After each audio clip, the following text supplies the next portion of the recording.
সীমান্ত ও মহাসড়কে আইনশৃঙ্খলা বাহিনীর কড়া নজরদারির পরও কক্সবাজারে বাড়ছে ইয়াবার বিস্তার। সংশ্লিষ্টদের ধারণা, পাচারকারীরা বদলে ফেলেছে তাদের পুরনো কৌশল। এখন গভীর সমুদ্রপথে ইয়াবা এনে উপকূলের ছোট ছোট ঘাটে খালাস করা হচ্ছে। সেখান থেকে বিভিন্ন কৌশলে দেশের নানা প্রান্তে ছড়িয়ে দেওয়া হচ্ছে মাদকের এসব চালান। অভিযানে ছোট বড় বাহক ধরা পড়লেও নেপথ্যের মূল হোতারা থেকে যাচ্ছে অধরাই।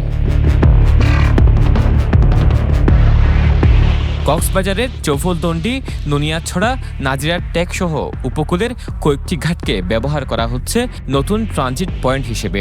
বিগত সময়ে এসব এলাকা থেকে উদ্ধার হওয়া একাধিক ইয়াবার চালান সে আশঙ্কাকে আরও জোরালো করছে। শুধু সমুদ্রপথ নয়, পাচারে যুক্ত হয়েছে নতুন নতুন কৌশলও।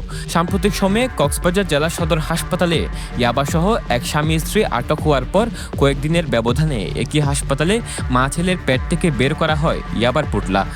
এছাড়া টেকনাফ উখিয়ায় বিজিবির কয়েকটি অভিযানেও ইয়াবা উদ্ধার হয়েছে।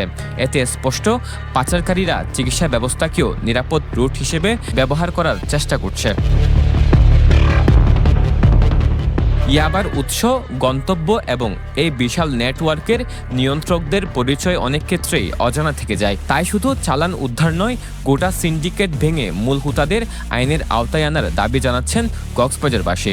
পুলিশ হোক, বিজিবি হোক কিংবা আদার্স কোনো বাহিনীর উপর আস্থা না রেখে মাদককে নির্মূল করার জন্য, সীমান্তকে নিরাপদ রাখার জন্য যৌথ একটা টাস্ক ফোর্স গঠন করা উচিত। একই সাথে যে মাদক কারবারিগুলো চিহ্নিত হচ্ছে তাদেরকে আইনের আওতায় এনে তাদের সম্পদ যদি বাজেয়াপ্ত করা যায়, তাহলে মাদক নিমিশেই জিরো টলারেন্সে চলে আসবে। আপনি আটক করবেন, কিছুদিন পর জামিন হয়ে যাবে, কিছুদিন পর রক্ষা পাবে, তাহলে তো মাদক কখনো আর বন্ধ হওয়ার কোনো সুযোগ নেই। বিশেষ করে চৌফুলদণ্ডি ঘাট এবং নুনিয়াছড়া ঘাট আর নাজিরার টেকের যেই ট্রলার জায়গাটা রয়েছে, এটা যদি নজরদারিতে আনা যায়, তাহলে শহরের থেকে অনেকাংশেই মাদক আটকানো সহজ। যারা হচ্ছে একদম নিম্ন মধ্যবিত্ত বা একদম গরিব শ্রেণীর যারা মানুষ আছেন, এরা 1 লাখ 2 লাখ পিস ইয়াবা ক্যারি করে নিয়ে যাচ্ছে এবং এরাই আসামি হচ্ছে। কিন্তু এই যে 1 লাখ 1.5 লাখ 2 লাখ পিস ইয়াবা যারা হচ্ছে যে ক্যারিয়ারদেরকে নিয়ে ব্যবসা পরিচালনা করছেন, ব্যবসা করছেন, এদেরকে ধরতে কখনো দেখি নাই এবং ইনভেস্টিগেশন রিপোর্টও কখনো এদের নাম আসতে দেখি নাই। ইয়াবা ব্যবসা কারা করছেন, কিভাবে চালান করছেন, তাদের হচ্ছে যে স্পটগুলো কি এবং তারা কোন ধরনের মানুষকে দিয়ে ক্যারিং কমিউনিকেশনগুলো করছেন, এগুলো কিন্তু আইনশৃঙ্খলা রক্ষাকারী বাহিনী জানে। যদি না জানতো তাহলে তারা কিন্তু ইনফরমেশনগুলো পেতো না। যেমন এখানে সদর হাসপাতালের যদি পুলিশের অভিযানটাও যদি আপনি চিন্তা করেন, নিশ্চয় কোনো সোর্সের মাধ্যমে তারা ইনফরমেশনটা পেয়েছে। তাহলে সোর্সটা কারা এবং এই সোর্স কিভাবে পুলিশকে ইনফরমেশনটা দিল, তাহলে হচ্ছে যে ওই আটকের পরেই হচ্ছে যে থেমে যাওয়া। কিন্তু এখানে আরও অনেক বিষয় আছে, যে ইয়াবাগুলো কিভাবে আসলো, কার মাধ্যমে আসলো, এবং হচ্ছে যে এটা থেকে কোথায় আসলো, কেন আসলো, কে দিল, এই যে বিষয়গুলো যথাযথভাবে ইনভেস্টিগেশন করার যে একটা মানে রাষ্ট্রীয় যে একটা মনস্তাত্ত্বিক বলেন বা ফিজিক্যাল একটা কমিউনিকেশন বলেন, সেটা আমার মনে হয় খুব কম আছে। সর্বত্র যে ইয়াবা পাওয়া যাচ্ছে, এই যে কীভাবে পাওয়া যায়, কারা এই খুচরা বিক্রয়গুলো করে, সেখানে সরকার চাইলে তারা তাদের সোর্স নিয়োগ করতে পারে, তারা এখানে গোয়েন্দা নিয়োগ করতে পারে, তারা ভোক্তা সেজেও অনেক সময় গিয়ে অনেক মাদকের ওই যে ডিপুতে পৌঁছা যায়।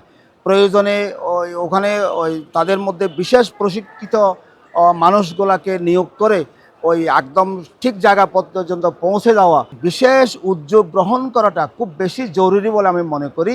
এবং এটা আমাদের কক্সবাজারের জন্য অনেকটা আগামী দিনের জন্য এটা একটা অভিশাপ বয়ে নিয়ে আসবে। বিজিবি জানায়, সীমান্তে নজরদারি আরও জোরদার করা হয়েছে এবং জিরো টলারেন্স নীতিতে মাদক বিরোধী অভিযান অব্যাহত রয়েছে।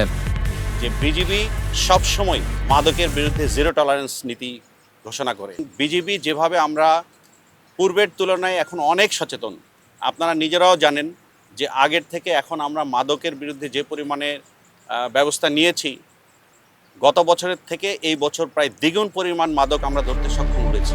তবে প্রশ্ন থেকে যায়, সীমান্ত ও সড়কপথে এত কড়াকড়ির পরও কোন পথে কক্সবাজারে প্রবেশ করছে ইয়াবা, আর কবে আইনের আওতায় আসবে এই কারবারের নেপথ্যের মূল গডফাদাররা?